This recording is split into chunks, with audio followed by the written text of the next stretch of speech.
Hey guys, before we start, please don't forget to subscribe and leave a comment if you have any feedback. Let's go to the story. You ever wake up one day and realize your family never actually had your back? That no matter how much you sacrificed, how much you gave, it was never about you. That was my moment. When my parents, the same ones who had spent years ignoring my struggles, tried to steal from me, to bail out my golden child brother. And that was the day I decided. I was done. I should have seen it coming. My family has always had a favorite, and it sure as hell wasn't me. I grew up in a so-called perfect household. Big house, good schools, middle-class dream. But beneath the surface, the rules were different depending on who you were. I was the responsible one, the one who had to lead by example. My younger brother, Mark, he was the sensitive one, the one who always needed extra support, which, in reality, meant I was held to impossible standards. And Mark got away with everything. I still remember the moment I realized the favoritism wasn't just in my head. I was 16, got grounded for a month for bringing home a B+ in chemistry. Mark stole from our dad's wallet. Not once, not twice, but 3 times in the same month. And my parents? Oh, he's just going through a phase. That phase never ended. Mark flunked out of school. I studied until 2 a.m. every night to keep my GPA flawless. Mark spent years job hopping because everything was always toxic or not a good fit. I worked 2 jobs to put myself through college, no help from my parents. Mark lived at home, rent-free, until he was 25. And me? The second I turned 18, I was told, if you're staying under this roof, you start paying rent. That was when I knew I was on my own. Fast forward to now. I'm 35. I built my life from nothing. Worked my way up in Silicon Valley. Own my own home. My car. And the money? All mine. My parents never once helped me. Never once asked how I was doing. Until last week, when my mother suddenly decided to call. And let me tell you, I should have known from the start. She wasn't calling just to chat. Oh, sweetheart. How have you been? How's work? Are you still at that tech company? Red flag number 1. My mother never calls to check in. She couldn't even remember the name of my company the last time we spoke. Which, by the way, it was 3 months ago. At Thanksgiving. She kept going, asking fake casual questions about my life, my house, my relationship, even my cat, all things she never cared about before. So I waited, because I knew this was leading somewhere. And then, she finally dropped it. Mark's in trouble. Oh, there it was. The real reason for the call. I should have been surprised. But honestly, Mark was always in trouble. What I didn't expect was the amount. $40,000. That's how much debt he was in. And not student loans or credit cards. No, he had borrowed from some, let's just say, not so friendly people. And now, they wanted their money back. And my mom, she expected me to fix it. You've always been the strong one, she said. Mark's not like you. You know how he gets under pressure. I stared out my window at the neighborhood I had worked so damn hard to afford. And all I could think was, how the hell did this happen? How do you even rack up $40,000 in debt without realizing it? I asked. And my mom brushed it off. That's not important right now. What matters is that he's your brother. And family helps family. There it was. The same excuse they had used every time. When they asked me to fund his sure-thing crypto investment. When they expected me to cover for him after his girlfriend kicked him out. When they tried to guilt me into letting him crash at my house. Again. Every single time, it was the same line. Family helps family. But this time, I had finally had enough. No. The word felt foreign coming out of my mouth. But also, incredibly freeing. I'm sorry, but I can't bail him out of this. And just like that, the conversation shifted. My mother's voice went from pathetic to furious. Within 2 seconds. You're being selfish, she snapped. After everything we've done for you, this is how you repay us. You're abandoning your family when they need you most. And then, the nuclear option. Do you want his blood on your hands? I nearly laughed. Because, wow, the manipulation was so blatant, it was almost funny. But I wasn't laughing. Because of this? This was how they had controlled me for years. With guilt. With obligation. With the idea that I owed them something. But this time, I didn't fold. I took a deep breath. Mom, I love you. But Mark's problems are not mine to fix. And then, I ended the call. For the first time in my life, I had said no. And let me tell you, that was only the beginning. Because of the next thing they did, I never saw it coming. You ever think a situation is bad, then realize it's so much worse? That was me. Sitting in my kitchen, phone still in my hand, processing what had just happened. I had said no. For the first time, I refused to clean up Mark's mess. And my mother had lost it. But what I didn't know was that she wasn't done yet. Not even close. Because when entitled people can't guilt you into compliance, they find other ways to get what they want. And my parents had just crossed a line they could never come back from. At first, I thought it was over. Sure, I knew my mom was pissed. I knew there would be drama. But I figured she'd spend a few days sulking before trying again. That was her usual pattern. But this time, she didn't just ask me for money. She tried to take it. The next morning, I got a text from my bank. A fraud alert. At first, I thought it was some kind of mistake. Until I opened the app and saw what had happened. Someone had tried to access my savings account. Not once. Not twice. 5 times. And when I saw the name attached to the failed attempts, my stomach dropped. It was my father. My own dad. Trying to get into my bank account. And the worst part? He almost succeeded. See, when I was younger, my parents helped me open my first bank account. I was 18, fresh out of high school. And since I was working part-time, they had co-signed the account. I had meant to remove their access years ago, but life got busy. And honestly, I never thought they'd pull something like this.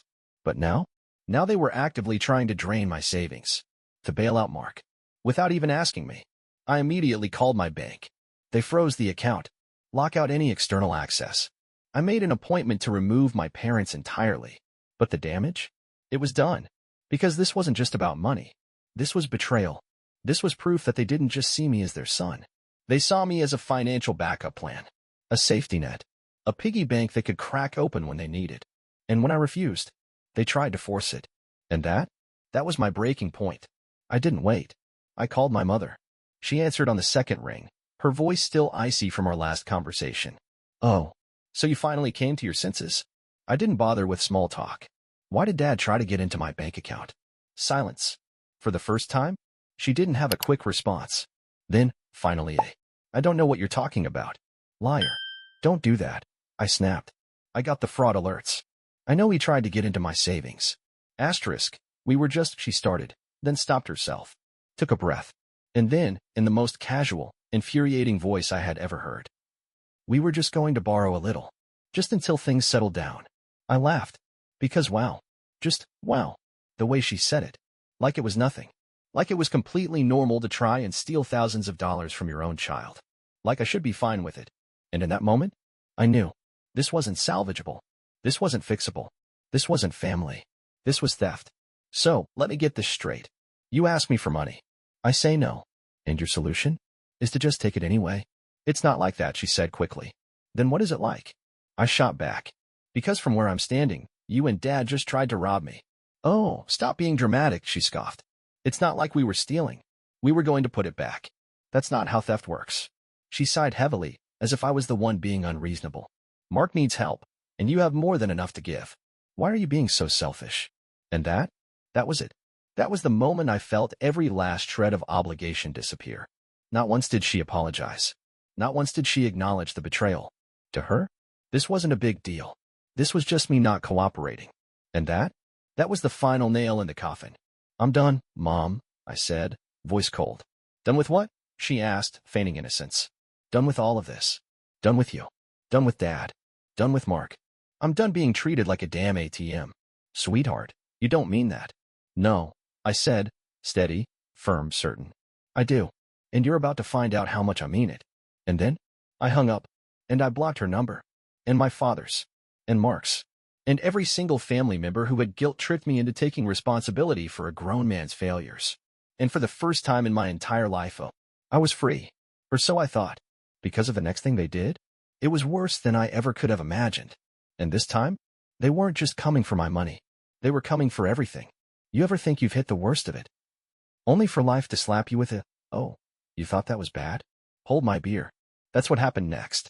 I thought I had cut them off. Thought I had shut it down. Blocked their numbers. Locked my accounts. Made it crystal clear that I was done. But my parents? They weren't just entitled. They were desperate. And desperate people do insane things. It started with an email. Not from my mom. Not from my dad. But from my bank. I opened it casually, expecting a routine notification. And then, my stomach dropped. Urgent. Attempted account modification. Dear, my name. We received a request to add an authorized user to your checking account. If you did not initiate this request, please contact us immediately. I blinked. Then reread it. 3 times. Because what? I hadn't tried to add anyone to my account. I barely even used that checking account. So who the hell? Then it clicked. My parents. Again. Somehow, after trying to steal from me and getting caught. After I cut contact. After me making it clear that they were dead to me. They still dared to try and access my money. But this time, they weren't just sneaking in the back door. They were barging in through the front, waving a fake permission slip. And the craziest part?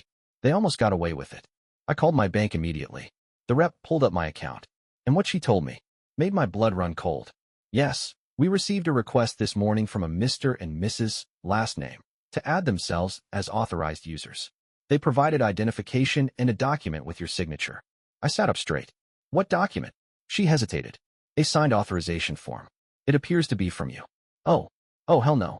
They had faked my signature. I don't remember much from that call. Just pure rage. I had to explain, in full detail, that I had not, under any circumstances, approved that request. The rep was polite but hesitant because, technically, they had provided documentation. Until I asked the magic question. Did they show up in person? Silence. Then, no, the request was faxed in. Bingo. Fraud. The second the rep realized what had happened, she went into full damage control mode. Locked down my account. Flagged the fraudulent request. Launched a full security investigation. And me? I sat there, shaking. Because this wasn't just manipulation anymore. This wasn't just entitlement. This was identity theft. And I was done playing nice. I don't know what came over me, but something inside me snapped. I wasn't just going to block them and move on. Not this time. They had crossed a legal line. And I was going to make sure they paid for it. I called Sarah, told her everything. She was silent for a moment. Then, in the calmest voice I've ever heard her use, press charges. I blinked. What? Press charges. File a police report. This isn't just a family dispute anymore. They committed fraud. She was right. They had. And the old me? The one who had spent his whole life keeping the peace. Would have hesitated. Would have made excuses. Would have said, but they're my parents. But this version of me didn't care. The next morning, I walked into the police station. Sat down with an officer. Explained everything. The unauthorized attempts to access my accounts. The forged signature. The fraudulent documents. And when I showed them the bank's report, that was it. A case was opened. And a week later, my parents got a visit from the police. I wasn't there, but I got a call from Aunt Linda, the only family member still talking to me. She was freaking out. Did you really call the cops on your parents? I sighed. They committed fraud, Linda. But they're your family. And silence. Because even she knew. There was no coming back from this. My parents lost it. They sent voicemails so full of rage that I didn't even bother listening past the first 10 seconds. Mark? He dared to text me. Wow, dude. You went that far. And I didn't respond. Because I didn't care anymore. The case moved fast. Because guess what? The bank had security footage. They had evidence. And within a month, my parents were charged. They got off with fines, but that wasn't the point. The point was, they had finally faced real consequences. And for once, I wasn't the one paying the price. Sarah and I went out to celebrate that night. We raised our glasses. I realized I wasn't just escaping them. That was worth more than any money in the world. You ever have a moment where you realize you're finally done? Not just physically done, not just logically done, but emotionally, fully, and permanently done? That was me, standing in my kitchen, reading the news that my parents had been officially charged with fraud, and feeling absolutely nothing. No guilt, no regret, just peace. Because for the first time in my life, I had chosen myself. And that changed everything. It didn't take long for the fallout to hit. When people like my parents finally face consequences, they don't learn. They don't apologize. They don't reflect. They double down. And sure enough, what did they do? Made everything so much worse. It started with a Facebook post. Because of course it did. I don't have them on social media. But Aunt Linda does. And bless her dramatic heart. She sent me screenshots within minutes. It was long. Too long. The kind of post that screams, I am the main character in my own tragic movie. And the best part? It was all lies. We've been betrayed in the worst way possible. After years of sacrificing everything for our children, one of them turned against us. We are devastated, heartbroken, and lost. We don't understand how someone we raised could be so cruel. And my personal favorite. We don't want to name names, but if you know, you know. I sat back, staring at the screen. Because wow, even after everything, even after they tried to steal from me, they still thought they were the victims. And even worse, some people believed them. The comments were insane. Cousins, old family friends, even some distant relatives I hadn't seen in years. Everyone jumped in to support my parents. I can't believe this happened to you. Some kids just forget who raised them. Karma will get them. And I laughed. Because if karma was real, then my parents were finally getting exactly what they deserved. A few hours later, my phone buzzed. A new text. From an unknown number. I already knew who it was before I even opened it. Mark. And the message? It was exactly as pathetic as I expected. Hope you're happy, man. You ruined our family. You destroyed mom and dad's reputation. All over money. I stared at the text. Because really? I ruined the family? Not the people who spent years enabling a grown man's failures? Not the people who tried to steal from their child? Not the people who would rather commit fraud than admit they were wrong? Nah, that was on me. Yeah, I wasn't buying it. I could have responded. Could have pointed out every single way Mark was responsible for his mess. Could have sent screenshots. Could have exposed them all. But I didn't. Because that would mean I still cared. And I didn't. So I did something even better. I left him on read. That was the moment I knew. I had finally won. Because the opposite of love isn't hate. It's indifference. And for the first time, I didn't feel anger. I didn't feel resentment. I just felt done. And that was better than revenge. That was freedom. The next few weeks? Silence. No more texts. No more guilt trips. Just nothing. Because they finally got the message. I was gone. And I wasn't coming back. Ever. Sarah and I went out to dinner that night. We toasted to new beginnings. To a future that was ours, not theirs. And as I looked across the table, at the woman who had stood by me through everything, I realized something. I hadn't lost a family member. I had built one. And for the first time in my life, I felt whole. Without them. And that was all I ever needed. You ever look back on something and realize, you were never the villain? That for all the guilt trips, manipulation, and accusations. You were just someone who finally said no? That was me. Sitting on my couch. Scrolling through social media. Watching my parents' entire support system crumble. Because the truth? It has a funny way of coming out. And when it did, they weren't ready for it. At first, their pity party worked. They played the role of tragic parents abandoned by their selfish son.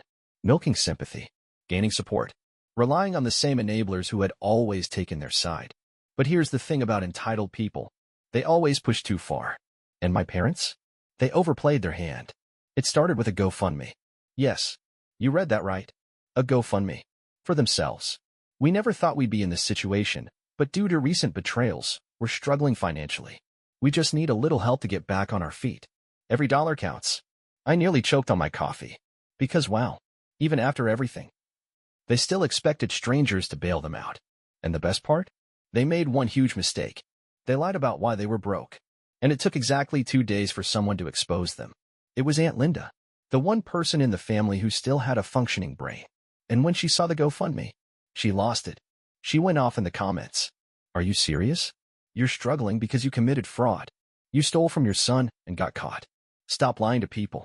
And just like that, the entire narrative collapsed. More people started asking questions.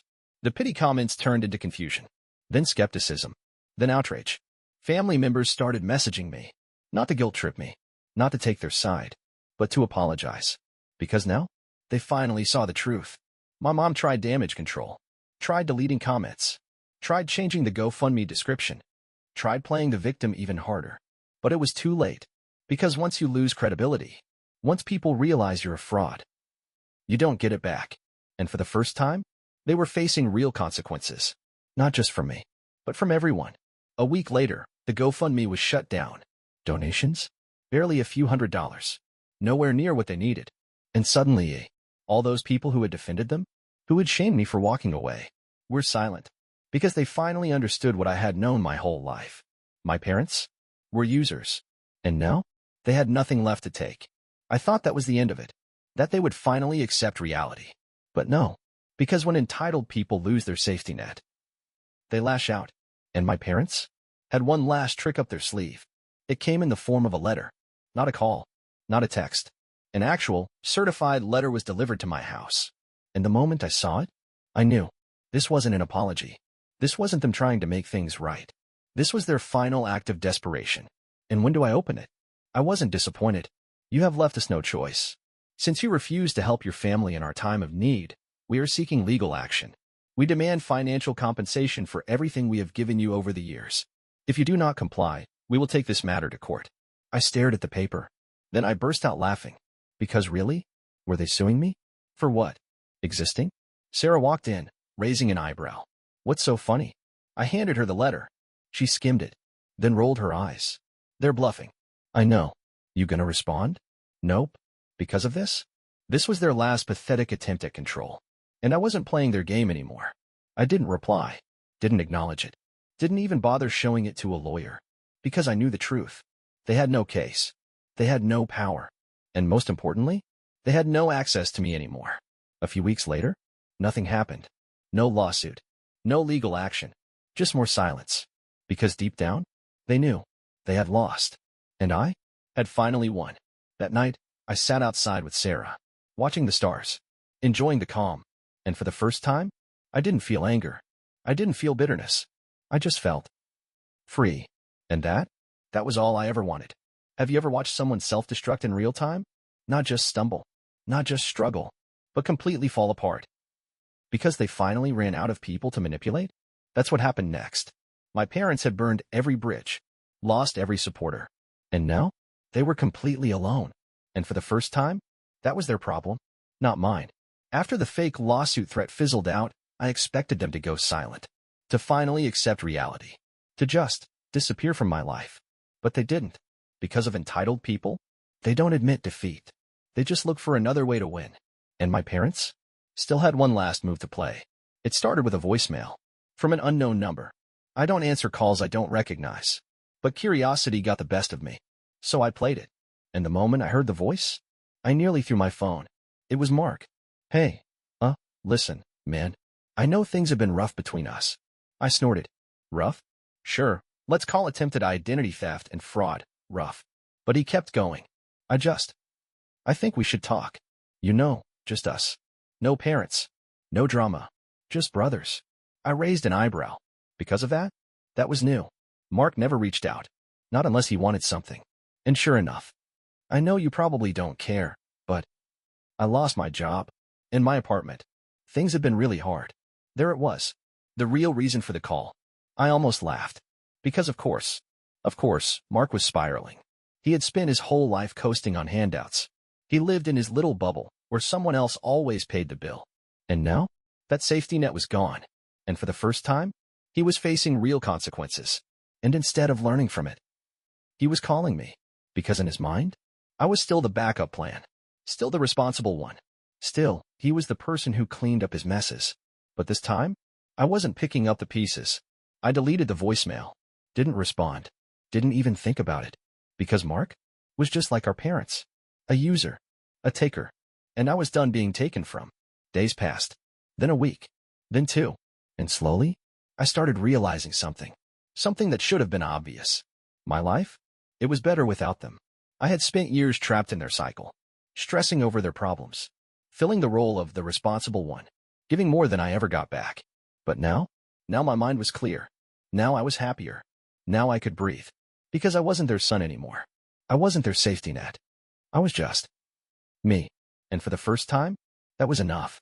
A few months later, I got one last update. Aunt Linda called. Thought you should know. Your parents are selling the house. I blinked. Wait, what? Yeah, they're downsizing. Can't afford it anymore. I sat back, processing. Because wow, they lost everything. The house. The image of wealthy, successful parents. The family support. Even Mark had moved back in with them because he had no other choice. And you know what? I felt nothing. No guilt. No satisfaction. Just acceptance. Because of this? This was exactly what they created. They spent their whole lives taking advantage of people. Using guilt. Using family. Using me. And now they had to live with it. Without me. And for the first time, that wasn't my burden to carry. That night, Sarah and I sat outside, watching the sunset. She looked over at me, smiling. You seem lighter. And for the first time, I realized she was right. I was. Because I was finally free. And nothing. Not my parents. Not Mark. Not the past. Was ever going to drag me back. You ever wake up one day and realize you're finally completely free? Not just from people. Not just from toxic family drama. But from the weight of it all. That was me. Standing in my kitchen. drinking my coffee, and feeling something I hadn't felt in years. Peace. Because for the first time, I wasn't waiting for the next problem, the next guilt trip. The next family emergency somehow became my responsibility. It was over, and for the first time in my life, I could finally breathe. It had been months since I last heard from them. No calls, no emails, not even a half-assed attempt at reconciliation, just silence. And honestly, it was the best gift they had ever given me. Because now, my life was mine. Sarah and I started planning a future without the baggage. No more setting aside, just in case, money for family drama. No more feeling obligated to fix problems that weren't mine. No more waiting for the other shoe to drop. We were just living, and it felt damn good. One day, while cleaning out my desk, I found something. A letter. The same ridiculous legal threat my parents had sent months ago. I had shoved it in a drawer and forgotten about it. Now, I pulled it out. Read it one last time. And then, I ripped it in half. Then again, and again, until it was nothing but shreds. And as I threw it in the trash, I realized that was the last piece of them I had left. And now, even that was gone. A few weeks later, I got one final update. From Aunt Linda, of course. Even though I wasn't asking for updates, she still delivered. Your parents moved. Smaller place. Mark's still with them. I just nodded. Figures. She hesitated. You don't care, do you? And that's when it hit me. I didn't. Not out of anger. Not out of bitterness. Just genuine indifference. And that was the most freeing thing of all. That night, Sarah and I toasted to a new beginning. A future that belonged to us. And as I sat there, looking at the life I had built, with my hard work, my own decisions, my damn effort, I realized something. I hadn't lost a family member. I had gained a life. And that was worth more than anything they ever could have given me. So if you're out there, struggling with a family who only sees you as a resource, who only loves you when you're useful, let me tell you this. Walking away isn't losing. It's winning. Because sometimes, the best thing you can do, it lets people face the mess they have made,